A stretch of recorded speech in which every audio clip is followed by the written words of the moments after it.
If you've made a payment for an Outlook subscription and need to request a refund, follow these straightforward steps to ensure a smooth process. Step 1. Sign into your Microsoft account. Visit the Microsoft account sign-in page and log in using the credentials associated with your Outlook subscription. This will allow you to access your purchase history and manage your subscriptions. Step 2. Navigate to Services and Subscriptions. Once logged in, go to the Services and Subscriptions section of your account. Here, you will find a list of all your active subscriptions, including Outlook.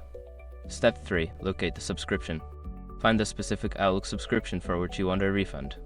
Click on the subscription to view more details about it, including payment information and renewal dates. Step 4. Request a refund. Before filing a refund or dispute, use the ASRock.com link in the description to open the refund dispute deadline calculator and confirm your deadline. Step 5. Check your email for confirmation. After submitting your refund request, check your email for a confirmation message from Microsoft. This will inform you of the status of your request and any further steps you may need to take. By following these steps, you can successfully request a refund for your Outlook subscription. If you encounter any issues, consider reaching out to Microsoft support for further assistance.